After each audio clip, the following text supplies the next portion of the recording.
ശാലോം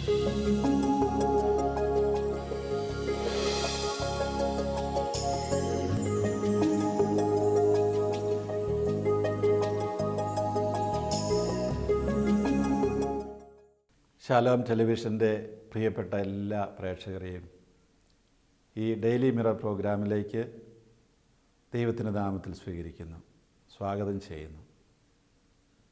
നിങ്ങളുടെ ജീവിതത്തിൽ ദൈവവചനത്തിന് കൊടുക്കേണ്ട പ്രാധാന്യം തീർച്ചയായിട്ടും വലുതാണ്. ദൈവത്തിൻ്റെ വചനം അത് വഴിയാണ്, മാർഗദീപമാണ്. അപ്പോൾ ദൈവം എന്ത് നമ്മളോട് ആവശ്യപ്പെടുന്നു അത് തിരിച്ചറിയുക എന്നുള്ളത് വളരെ പ്രധാനപ്പെട്ടതാണ്. പലപ്പോഴും നമ്മൾ ബൈബിളിൻ്റെ ഏതെങ്കിലും ഒരു ഭാഗമെടുത്ത് അത് ഉദ്ധരിച്ചുകൊണ്ട് വ്യാഖ്യാനിക്കുകയൊക്കെ ചെയ്യാറുണ്ട്. അതേസമയത്ത് നമ്മൾ ഓർക്കണം, ബൈബിളിനെ ഒരു ഒന്നായിട്ട് കാണണം. ഒരു കാര്യത്തെക്കുറിച്ച് നമ്മൾ പറയുമ്പോൾ അതിൻ്റെ ഒരുപാട് മറ്റ് റെഫറൻസസ് കാണും. അതുകൂടി നമ്മൾ എടുക്കുമ്പോൾ മാത്രമേ യഥാർത്ഥത്തിൽ ബൈബിൾ നമ്മളോട് എന്ത് പറയുന്നു എന്ന് നമുക്ക് മനസ്സിലാക്കാൻ കഴിയുകയുള്ളൂ. പഴയ നിയമത്തെക്കുറിച്ച് നമ്മൾ പറയുമ്പോൾ ഓർക്കണം, പഴയ നിയമത്തിലുള്ളത് കർത്താവ് പൂർത്തീകരിക്കുകയാണ് പുതിയ നിയമത്തിലൂടെ. അതാണ് നമ്മളെ സംബന്ധിച്ച് പ്രധാനപ്പെട്ടത്. പഴയ നിയമത്തിലെ തത്വങ്ങൾ, ദൈവത്തിൻ്റെ ഉപദേശങ്ങൾ അത് ബാധകമാണ്. എങ്കിൽ പോലും നമ്മളെ സംബന്ധിച്ച് പറയുമ്പോൾ പുതിയ നിയമത്തിൽ കർത്താവ് എന്ത് പറയുന്നു, അതേക്കുറിച്ച് കർത്താവ് എന്ത് കാണിച്ചു തന്നു, അത് പ്രധാനപ്പെട്ടതാണ്. അപ്പോൾ ഈ പഴയ നിയമത്തിൽ പ്രാർത്ഥനയെക്കുറിച്ചൊക്കെ ഒരുപാട് പറയുന്നുണ്ട്. എങ്ങനെയാണ് പ്രാർത്ഥന? അതെല്ലാം അനുഷ്ഠാനങ്ങളാണ്, ബലിയോട് ചേർത്തുള്ള അനുഷ്ഠാനങ്ങളാണ്. അതേ സമയത്ത് പ്രാർത്ഥന യഥാർത്ഥത്തിൽ എന്താണ് എന്ന് കർത്താവാണ് നമ്മളെ പഠിപ്പിച്ചു തരുന്നത്. മുമ്പൊരു എപ്പിസോഡിൽ ഞാൻ സ്വർഗസ്ഥനായ പിതാവ് എന്ന പ്രാർത്ഥനയെക്കുറിച്ച് ചില കാര്യങ്ങൾ പറയുകയുണ്ടായി. ഇന്നും ചില കാര്യങ്ങൾ അതേക്കുറിച്ച് പറയുവാനായിട്ടാണ് ഞാൻ ആഗ്രഹിക്കുന്നത്. ഒരു പക്ഷേ എന്നെ അന്ന് കേട്ടവർക്ക് ചില ആവർത്തനങ്ങൾ ഉണ്ടായെന്ന് വരാം, ക്ഷമിക്കുക. പക്ഷേ നമുക്കറിയാം, എത്ര പറഞ്ഞാലും തീരാത്ത ഉൾക്കാഴ്ചകൾ ഈ പ്രാർത്ഥനയിൽ നമുക്ക് ലഭിക്കും. നിരന്തരമായിട്ട് വായിച്ച് ധ്യാനിച്ച് പ്രാർത്ഥിച്ചു കഴിയുമ്പോൾ, ചിന്തിച്ച് കഴിയുമ്പോൾ നമുക്ക് എന്നും പുതിയ ഉൾക്കാഴ്ചകൾ കിട്ടിക്കൊണ്ടിരിക്കും. മത്തായിയുടെ സുവിശേഷം 6-ാം അധ്യായത്തിൽ നിന്നാണ് ഞാൻ വായിക്കുന്നത്. 6-ാം അധ്യായം 9 മുതലുള്ള വാക്യങ്ങൾ. ശിഷ്യന്മാർ വന്ന് കർത്താവിനോട് പറയുകയാണ്, യോഹന്നാൻ്റെ ശിഷ്യന്മാരെ പ്രാർത്ഥിക്കുവാനായിട്ട് യോഹന്നാൻ പഠിപ്പിക്കുന്നു, ഞങ്ങളെ ഒന്ന് പഠിപ്പിച്ചതാ നീ, എങ്ങനെയാണ് ഏതായാലും ഇനി മുതൽ നമ്മൾ ജെറൂസലം ദേവാലയത്തിലേക്കോ സിനഗോഗിലേക്കോ ഒന്നും പോകുന്നില്ല. ആ പ്രാർത്ഥന ഇനി നമുക്കില്ല. പക്ഷേ വേറെ എന്താ ഉള്ളത്? നമുക്ക് എന്തെങ്കിലും വേണ്ടേ? അപ്പോൾ വേറെ ഒന്നും പ്രാർത്ഥിക്കാൻ ഞങ്ങൾക്ക് അറിഞ്ഞും കൂടാ. അതുകൊണ്ട് നീ എന്തെങ്കിലും ഞങ്ങളെ പഠിപ്പിച്ചു തരണം. അപ്പോഴാണ് കർത്താവ് പറയുന്നത്, നിങ്ങൾ ഇപ്രകാരം പ്രാർത്ഥിക്കുവിൻ, സ്വർഗസ്ഥനായ ഞങ്ങളുടെ പിതാവേ, അങ്ങയുടെ നാമം പൂജിതമാകണമേ, അങ്ങയുടെ രാജ്യം വരണമേ, അങ്ങയുടെ ഹിതം സ്വർഗത്തിലെ പോലെ ഭൂമിയിലുമാകണമേ. സ്വർഗസ്ഥനായ ഞങ്ങളുടെ പിതാവേ, ഈ പിതാവേ എന്നുള്ള ആ ഒരു അഭിസംബോധന നമുക്ക് വെളിപ്പെടുത്തി തന്നത് കർത്താവ് തന്നെയാണ്. കർത്താവ് വെളിപ്പെടുത്താതെ നമുക്കത് സ്വീകരിക്കാൻ കഴിയുമില്ല. ഇത് കേൾക്കുമ്പോൾ പെട്ടെന്ന് നിങ്ങളുടെ മനസ്സിലേക്കൊക്കെ ചിലപ്പോൾ ഓടിയെത്തിയെന്ന് വരും. ആരെങ്കിലുമൊക്കെ നിങ്ങളോട് ചോദിച്ചെന്നും വരും, ദൈവത്തെ പിതാവെന്ന് വിളിക്കാൻ കഴിയുമോ? അല്ലെങ്കിൽ നമ്മളെ ദൈവത്തിൻ്റെ മക്കളെന്ന് വിളിക്കാൻ കഴിയുമോ? തീർച്ചയായിട്ടും കർത്താവ് നമ്മളോടത് പറഞ്ഞിട്ടുണ്ടെങ്കിൽ നമ്മുടെ പിതാവാണ് ദൈവം. അതുപോലെ നമ്മളെ എന്താക്കാനാണ് കർത്താവ് വന്നത്? വീണ്ടും നമ്മളെ ദൈവപുത്രരാക്കാനാണ്. നമ്മളാ പുത്രസ്ഥാനമൊക്കെ ഇട്ടെറിഞ്ഞ് പോയി അധൂർത്തപുത്രനെ പോലെ. പക്ഷേ വീണ്ടും നമ്മളെ ഇപ്രകാരം ദൈവത്തെങ്കിലേക്ക് കൊണ്ടുപോയി ദൈവപുത്രൻ എന്ന് വിളിക്കപ്പെടുവാൻ യോഗ്യരാക്കുകയാണ് കർത്താവ് ചെയ്യുന്നത്. നമ്മൾ ഓരോരുത്തരും അബ്ബ, പിതാവേ എന്ന് വിളിക്കാൻ യോഗ്യരാവുകയാണ് ചെയ്യുന്നത്. അതുകൊണ്ട് നമ്മൾ ദൈവത്തിൻ്റെ മക്കളാണ്. ദൈവം നമ്മുടെ പിതാവാണ്. പിതാവെന്ന് പറയുമ്പോൾ ഉടനെ തന്നെ ചോദിക്കുന്ന ചോദ്യമുണ്ട് ചിലർ, പിതാവിനുണ്ടോ ഭാര്യയുള്ളൂ, ദൈവത്തിന് ഭാര്യയുണ്ടോ? ഇല്ലെങ്കിൽ പിന്നെ എങ്ങനെയാണ് മക്കളുണ്ടാകുന്നത്? അപ്പോൾ ഈ ഭാര്യയുണ്ടെങ്കിലേ മക്കളുണ്ടാകാവൂ എന്ന് എന്തോ ഒരു നിർബന്ധമുള്ള പോലെ തോന്നുന്നു. ഇല്ല, ഭാര്യ ഇല്ലെങ്കിലും മക്കളുണ്ടാകാം. യാതൊരു സംശയമില്ല ആ കാര്യത്തിൽ. മക്കളെന്നുള്ള വാക്കിൻ്റെ നിർവചനം മാറ്റിയാൽ മതി. നമ്മൾ മക്കളെന്നുള്ള വാക്കിന് കൃത്യം ഒരു സ്ത്രീയിൽ നിന്ന് അല്ലെങ്കിൽ സ്വന്തം ഭാര്യയിൽ നിന്ന് ശാരീരികമായ ജന്മമെടുക്കുന്ന കുട്ടി എന്നുള്ള അർത്ഥത്തിൽ പറയുമ്പോഴല്ലേ പ്രശ്നം. നേരെ മറിച്ച് മക്കളെന്നുള്ള വാക്കിന് എന്തെല്ലാം അർത്ഥമുണ്ടാകാം, ഏതെല്ലാം തരത്തിൽ വിശാലമായ അർത്ഥമുണ്ടാകാം. ഞാൻ ചിലപ്പോൾ പ്രസംഗം പറയുമ്പോൾ കുട്ടികളോട് പറയുന്നത് എൻ്റെ മക്കളെ എന്നാണ് പറയുന്നത്. ഞാനൊരു ആധ്യാത്മികമായ തലത്തിൽ നിന്നുകൊണ്ട് ഒരു പിതാവാണ്. അവരുടെ വിശ്വാസത്തിൽ ഞാൻ പിതാവാണ്. അബ്രാഹം നമ്മുടെ എല്ലാം പിതാവെന്ന് പറയുമ്പോൾ അബ്രാഹത്തിൻ്റെ ഭാര്യ സാറ നമ്മളെ ഒന്നും പ്രസവിച്ചില്ല. അതുപോലെ തന്നെ യഹൂദന്മാരുടെ പിതാവാണ് എന്ന് പറയുമ്പോഴും യഹൂദന്മാരെ എല്ലാം അബ്രാഹത്തിൻ്റെ ഭാര്യ സാറ അല്ല പ്രസവിച്ചത്. നേരെ മറിച്ച് അവരുടെ പിൻഗാമികളാണ്. ഈ അബ്രാഹത്തിൻ്റെ വിശ്വാസത്തിലേക്ക് കടന്നു വരുന്ന യഹൂദരല്ലാത്തവർ പിന്നീട് യഹൂദന്മാരായിത്തീരുന്നവരും ആ അബ്രാഹത്തിൻ്റെ പുത്രൻ്റെ മക്കൾ തന്നെയാണ്. അപ്പോൾ മക്കളെന്ന് പറയുമ്പോൾ സ്വന്തം ഭാര്യ അല്ലെങ്കിൽ ഭാര്യ തന്നെ പ്രസവിച്ച കുട്ടികളാകണമെന്നൊരു നിർബന്ധവും ഇല്ല. നേരെ മറിച്ച് ആ കുട്ടികളുമായിട്ടുള്ള ബന്ധത്തിൽ ഒരു പിതാവിൻ്റെ സ്ഥാനം, മക്കളുടെ സ്ഥാനം അതാണ് ഉണ്ടാവുക. ദൈവത്തിൻ്റെ ഭാര്യ നമ്മളെ പ്രസവിച്ചില്ല, പക്ഷേ ദൈവം നമ്മളെ സൃഷ്ടിച്ചു. അതാണ് കാര്യം. നമ്മൾ മക്കളെന്നറിയപ്പെടുന്നത്, നമുക്ക് പിതാവെന്നറിയപ്പെടുന്നത് എന്തുകൊണ്ടാണ്? അത് മറ്റൊന്നും കൊണ്ടല്ല. അത് ദൈവം നമ്മളെ സൃഷ്ടിച്ചു എന്നതുകൊണ്ടാണ്. നമ്മൾ ദൈവത്തിൻ്റെ സൃഷ്ടികളാണ്. ആ അർത്ഥത്തിൽ നമ്മൾ മക്കളെന്ന് പറയുന്നത്. അപ്പോൾ ഞാൻ പറയുകയാണ്, ഞാനൊരു ഭാരതപുത്രനാണ് എന്ന് പറയുമ്പോൾ, ഭാരതപുത്രൻ ഈ നാടിന് എന്നെ പ്രസവിക്കാൻ കഴിയില്ല എന്ന് എനിക്കറിയാം, എല്ലാവർക്കും അറിയാം. ഞാനത് പറയുന്നതിൻ്റെ കാരണം, ഈ നാടിൻ്റെ ഒരു പൗരനാണ് ഞാൻ. ഈ നാടിനെ എൻ്റെ അമ്മയെപ്പോലെ സ്നേഹിക്കുന്ന വ്യക്തിയാണ് ഞാൻ. അതുപോലെ എന്നെ അതുപോലെ പരിഗണിക്കുന്ന ഒരു നാടാണിത്. ഇവിടുത്തെ സർക്കാരിന് എന്നെക്കുറിച്ചൊരു ശ്രദ്ധയുണ്ട് തീർച്ചയായിട്ടും. അപ്പോൾ എന്നെ ഒരു അമ്മയെപ്പോലെ പരിഗണിക്കുന്ന ഈ നാടിനെ ഞാൻ അമ്മയെന്ന് വിളിക്കുന്നു. ആ ഒരമ്മയെ അല്ലെങ്കിൽ ഈ ഒരു നാടിനെ ഞാൻ അതുപോലെ എൻ്റെ അമ്മ എന്നെ സംരക്ഷിക്കുന്നത് പോലെ സംരക്ഷിക്കുന്നത് കൊണ്ട് എൻ്റെ അമ്മയെന്ന് വിളിക്കുന്നു. അത് തെറ്റെന്തെങ്കിലും ഉണ്ടോ? അപ്പോൾ നമ്മൾ കേവലം ഈ ശാരീരികമായിട്ടുള്ള ഒരു പ്രസവത്തിൽ നിന്ന് വരുന്ന കുട്ടി എന്നുള്ള അർത്ഥത്തിൽ മാത്രമുള്ള മകൻ, മകൾ എന്ന് പറയാതിരുന്ന ഇവിടെ പ്രശ്നമൊന്നുമില്ല. ഈ അർത്ഥത്തിൽ ദൈവം നമ്മുടെ പിതാവാണ് എന്ന് നമുക്ക് വെളിപ്പെടുത്തി തരുന്നു. ഇവിടെ വേറൊരു കാര്യം കൂടി അന്നേരം വരും. പിതാവെന്ന് പറയുമ്പോൾ പുത്രനുണ്ട്, പരിശുദ്ധാത്മാവുണ്ട്. 3 വ്യക്തികൾ അല്ലെ 3 വ്യക്തിത്വങ്ങൾ. ദൈവത്തിന് ഇതുപോലെ 3ഉം 1ഉമായിരിക്കാൻ പറ്റുമോ? മുൻപൊക്കെ 2 in 1, 3 in 1 എന്ന് പറഞ്ഞ് ഈ റേഡിയോയും ടേപ്പ് റെക്കോർഡറൊക്കെ ഉണ്ടായിരുന്നു ഒരു കാലഘട്ടത്തിൽ. ഇന്നിപ്പോൾ ടേപ്പ് റെക്കോർഡെല്ലാം അപ്രത്യക്ഷമായി. ആദ്യകാലങ്ങളിൽ ടേപ്പ് റെക്കോർഡും റേഡിയോ ഒക്കെ ഒറ്റയ്ക്കായിരുന്നു. പിന്നീട് കുറച്ച് കഴിഞ്ഞപ്പോൾ റേഡിയോയും ടേപ്പ് റെക്കോർഡറും ഒരേ യന്ത്രമായിട്ട് വരാൻ തുടങ്ങി. അതിനാണ് ഞങ്ങൾ വിളിച്ചത് 2 in 1. ചിലതിനതും 3 in 1 ഉണ്ടായിരുന്നു. അപ്പോൾ ഇങ്ങനെ ഈ 2 in 1, 3 in 1, ദൈവം എന്താണ് ഇങ്ങനെ 3 in 1 ഒന്നും അല്ല. ദൈവം ഒരു ത്രിത്വമെന്ന് പറയുമ്പോൾ അതിനെ നമ്മൾ എങ്ങനെ വ്യാഖ്യാനിക്കണം? 3 വ്യക്തികളാണിത്, പിന്നെ അത് 3 ദൈവങ്ങളല്ലേ എന്ന് ചോദിക്കും അറിയത്തില്ലാത്തവർ. നേരെ മറിച്ച് നമ്മളതിനെ കാണേണ്ടത് എങ്ങനെയാണ്? നമ്മൾ കാണേണ്ടത് ഇങ്ങനെയാണ്. നമുക്ക് അറിയാം, ത്രികോണത്തിന് 3 മൂലകളുണ്ട്. ഈ 3 മൂലകൾ ഒരു മൂലയല്ലല്ലോ. തീർച്ചയായിട്ടും 3 മൂല തന്നെയാണ്. ത്രികോണത്തിൽ 3 മൂലയില്ലെന്ന് പറയാൻ ആർക്കെങ്കിലും പറ്റുമോ? അങ്ങനെ പറയുന്നവർക്ക് ത്രികോണം എന്താണെന്ന് മനസ്സിലായില്ല. അപ്പോൾ ത്രികോണത്തിൽ 3 മൂലകളുണ്ട്. ആ മൂലകൾ ഓരോന്നും വ്യത്യസ്തവുമാണ്. ഒരു മൂല മറ്റേ മൂലയാണെന്ന് പറയാൻ പറ്റില്ല.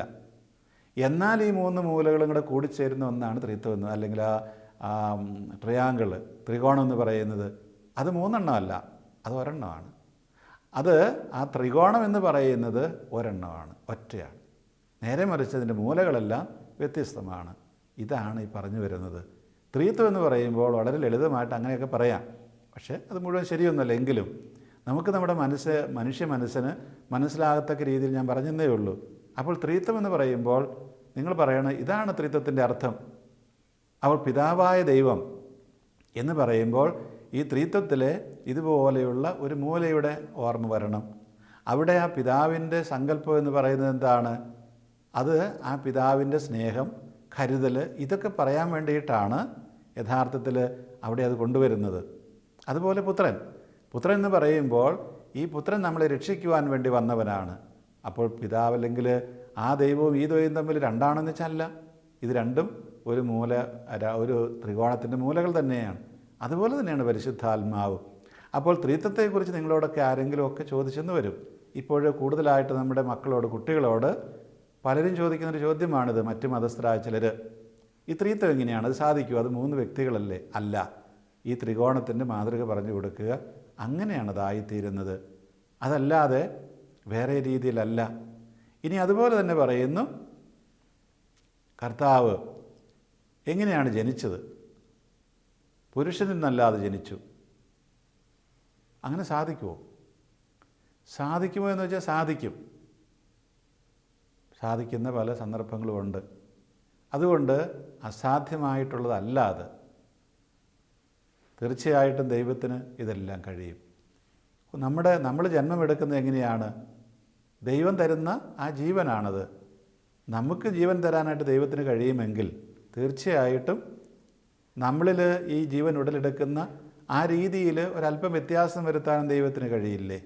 നമുക്കറിയാം, സ്ത്രീ പുരുഷ ബന്ധത്തിലൂടെ ആണ് കുഞ്ഞുങ്ങളുണ്ടാകുന്നത്. അത് ദൈവത്തിൻ്റെ പ്രവൃത്തിയാണ്, അല്ലെങ്കിൽ ദൈവമാണ് ആ നിയമം വെച്ചിരിക്കുന്നത്. ആ കഴിവ് കൊടുക്കാവുന്നൊരു ദൈവത്തിന് ഈ കഴിവും കൊടുക്കാമല്ലോ, അല്ലെങ്കിൽ നമ്മൾ പരിമിതപ്പെടുത്തേണ്ടി വരും. അപ്പോൾ നമ്മുടെ ശാസ്ത്രീയമായിട്ട് ഇന്ന് കണ്ടുപിടിക്കപ്പെട്ട രീതികളിലൂടെ മാത്രമേ ഒരു കാര്യം സംഭവിക്കാവൂ എന്ന് വാശി പിടിക്കേണ്ട കാര്യമില്ല. ശാസ്ത്രീയമായിട്ട് തെളിയിക്കപ്പെടാൻ പറ്റാത്ത ഒരുപാട് കാര്യങ്ങൾ നമുക്കറിയാം ഇന്ന് നമ്മുടെ ജീവിതത്തിലുണ്ട്. ഒരു വിശദീകരണം ആർക്കും പറയാനില്ല. ചില രോഗങ്ങൾ ഡോക്ടർമാരോട് ചോദിച്ചപ്പോൾ ഞങ്ങൾക്കറിയത്തില്ല, അതിനൊരു വിശദീകരണമൊന്നുമില്ല. എന്താ അങ്ങനെ സംഭവിക്കുന്നത്? എന്തെങ്കിലും ഒരു കാരണം ഉണ്ടാകും. അപ്പോൾ ഇതെല്ലാം ദൈവത്തിന് സാധ്യമായ കാര്യങ്ങളാണ്. ദൈവത്തിന് ഒന്ന് സാധിക്കുമെങ്കിൽ മറ്റേത് സാധിക്കും. അതുകൊണ്ട് ഈ പിതാവിനെക്കുറിച്ച് നമ്മൾ പറയുമ്പോൾ പിതാവ് എന്നുള്ള സങ്കല്പം നമ്മൾ ഓർക്കണം. ഭൂമിയിലെ ഒരു പിതാവിനെ പോലെയും ഒരു ഭാര്യയുള്ള ഒരു ഭർത്താവിനെ പോലെയൊന്നും അല്ല കരുതേണ്ട പ്രത്യേകത. അതിന് ഈ അർത്ഥത്തിൽ മനസ്സിലാക്കണം. അങ്ങനെ മനസ്സിലാക്കി നമുക്ക് പറഞ്ഞു കൊടുക്കാൻ കഴിയണം. ഞാനിത് പറഞ്ഞത് എന്തുകൊണ്ടാണ്? ഇന്ന് നമ്മുടെ വിശ്വാസത്തിനെതിരായിട്ട് ഇങ്ങനെയുള്ള ചില മുടന്തൻ ന്യായങ്ങൾ ഉന്നയിച്ച് നമ്മുടെ മക്കളെ, ചെറുപ്പക്കാരെ, യുവതി യുവാക്കളെയൊക്കെ വഴിതെറ്റിക്കാൻ നടക്കുന്ന ചിലരുണ്ട്. ഇത് ഇന്ന് മാത്രമല്ല, നമ്മൾ ലേഖനങ്ങളെടുത്ത് നോക്കുക, പൗലോസ്ലീഹയുടെ ലേഖനങ്ങളെടുത്ത് നോക്കിയാൽ കാണാം. കാതിന് ഇമ്പമുള്ള കാര്യങ്ങൾ മാത്രം പറയുന്നവരെ ഇഷ്ടപ്പെടുന്നവരുണ്ട്, അവരുടെ പിന്നാലെ പോകുന്നവരുണ്ട്. അങ്ങനെ കാതിന് ഇമ്പമുള്ള കാര്യങ്ങൾ പലതും പറഞ്ഞെന്ന് വരും. നമ്മൾ അതിൻ്റെ പിന്നാലെ പോകാതിരിക്കണമെങ്കിൽ നമ്മളുടെ വിശ്വാസം എന്താണെന്ന് മനസ്സിലാക്കുക. പലർക്കും അറിയത്തില്ല നമ്മുടെ വിശ്വാസത്തിൻ്റെ കാര്യങ്ങൾ എവിടെയാണ് കണ്ടെത്തുക എന്നുള്ളത്. നമ്മുടെ വിശ്വാസം ഈ സ്വർഗസ്ഥനായ പിതാവേ എന്നുള്ള പ്രാർത്ഥന തന്നെ മനോഹരമായിട്ട്, അതിമനോഹരമായിട്ട് വ്യാഖ്യാനിച്ചിട്ടുള്ള ഒരു പുസ്തകമുണ്ട് നമ്മുടെ സഭയിൽ, കാറ്റഗീസ് ഓഫ് ദ കാത്തലിക് ചർച്ച്, കത്തോലിക്ക സഭയുടെ മതബോധന ഗ്രന്ഥം എന്ന് പറയുന്നിടത്ത് നമ്മുടെ എല്ലാ വിശ്വാസ സത്യങ്ങളെക്കുറിച്ചും നല്ല ഒന്നാന്തരം വിശദീകരണങ്ങളുണ്ട്. ഏതൊരു കാര്യം എടുത്തു നോക്കുക വിശ്വാസത്തെക്കുറിച്ച്, അതേക്കുറിച്ചെല്ലാം അവിടെയുണ്ട്. അതൊന്ന് വായിച്ചിട്ട് പോവുക. നമുക്കപ്പോൾ മനസ്സിലാകും എന്തുകൊണ്ടാണ് നമ്മളിങ്ങനെയൊക്കെ പറയുന്നതെന്ന്. ഈ പറയുന്ന ത്രിത്വത്തെക്കുറിച്ച് ഒക്കെയുള്ള, അല്ല പിതാവായ ദൈവത്തെക്കുറിച്ചൊക്കെയുള്ള സംശയങ്ങൾ വരുമ്പോൾ, ആരെങ്കിലും ചോദിക്കുമ്പോൾ നമുക്കവിടെ ഉത്തരം പറയാനുണ്ടാകണം. അതുപോലെ നമ്മുടെ ബുദ്ധി ഒന്ന് ഉപയോഗിക്കണം. നമ്മുടെ ആ ബുദ്ധിയിൽ ഇങ്ങനെയുള്ള കാര്യങ്ങളുണ്ടാകണം. നമ്മൾ വിശദീകരിക്കാനായിട്ട് പരിശ്രമിക്കണം. അങ്ങനെ നമ്മൾ ബുദ്ധിയിൽ കാര്യങ്ങൾ മനസ്സിലാക്കിയുള്ള വിശ്വാസമാണ് യഥാർത്ഥമുള്ള വിശ്വാസം. അല്ലെങ്കിൽ അത് വിശ്വാസമില്ലാതായിത്തീരും, നമുക്ക് തന്നെ ബോധ്യമില്ലാത്ത കാര്യങ്ങളായിത്തീരും. ഇങ്ങനെ കേവലം ഒരു തത്ത പറയുന്നത് പോലെ പറയിപ്പിച്ച് ആവർത്തിച്ച് പഠിപ്പിക്കുന്നതുകൊണ്ടാണ് ചിലപ്പോൾ ഒരുപക്ഷെ നമ്മുടെ കുട്ടികളൊക്കെ വഴിതെറ്റിപ്പോകുന്നത്. നേരെ മറിച്ച് അതിൻ്റെ ആന്തരികാർത്ഥത്തിലേക്ക് കടന്ന് അതിനെ എങ്ങനെ നമ്മൾ മനസ്സിലാക്കണം എന്ന് പറഞ്ഞ് മനസ്സിലാക്കി കൊടുത്തു കഴിയുമ്പോൾ കാര്യങ്ങൾക്ക് വ്യത്യാസമുണ്ടാകും. അതുകൊണ്ട് സ്വർഗസ്ഥനായ ഞങ്ങളുടെ പിതാവേ എന്ന് പറയുമ്പോൾ അർത്ഥമാക്കുന്ന ഇതാണ്, നമ്മളെല്ലാം ദൈവത്തിൻ്റെ സൃഷ്ടികളാണ്. കർത്താവ് തന്നെ വെളിപ്പെടുത്തി തന്നിട്ടുള്ള ഈ ത്രിത്വത്തിലെ ഒരാളാണ് പിതാവായ ദൈവം. അത്രേ അതിനർത്ഥമുള്ളൂ. പുത്രനായ ദൈവത്തെക്കുറിച്ച് പറയുമ്പോൾ ഇത് തന്നെ, പരിശുദ്ധാത്മാവിനെക്കുറിച്ച് പറയുമ്പോഴും ഇത് തന്നെ. അപ്പോൾ സ്വർഗസ്ഥനായ ഞങ്ങളുടെ പിതാവേ, അങ്ങയുടെ നാമം പൂജിതമാകണമേ. ഞങ്ങളുടെ പിതാവേ എന്നുള്ളതിനെക്കുറിച്ച് ഞാൻ കഴിഞ്ഞ പ്രാവശ്യം പറഞ്ഞതാണ്. നാമം എന്നൊക്കെ പറയുമ്പോൾ അത് ദൈവം തന്നെയാണ്. അതായത് പലപ്പോഴും നമുക്ക് ഉണ്ടാകാവുന്നൊരു പ്രലോഭനം എന്താണ്? നമ്മൾ നമ്മുടെ മഹത്വമാണ് അന്വേഷിക്കുന്നത്, നമ്മുടെ മഹത്വമാണ് അന്വേഷിക്കുക. നേരെ മറിച്ച് ദൈവം എപ്പോഴും പറയുന്നത് എന്താണ്? നിങ്ങൾ അന്വേഷിക്കേണ്ടത് എൻ്റെ മഹത്വം, ദൈവത്തിൻ്റെ മഹത്വമാണ്. ആ മഹത്വം അന്വേഷിക്കുക എന്ന് പറയുന്നത് എങ്ങനെയാണ്? നമ്മുടെ പ്രവൃത്തികൾ നമ്മുടെ പിതാവിന് യോജിച്ച രീതിയിലുള്ളതാകണം. നമ്മുടെ പിതാവ് എങ്ങനെയാണ്? ദുഷ്ടരുടെ മേലും ശിഷ്ടരുടെ മേലും സൂര്യനെ ഉദിപ്പിക്കുകയും മഴ പെയ്യ്ക്കുകയും ചെയ്യുന്നവനാണ്. അങ്ങനെയുള്ള പിതാവിൻ്റെ മക്കളാണ് നമ്മൾ.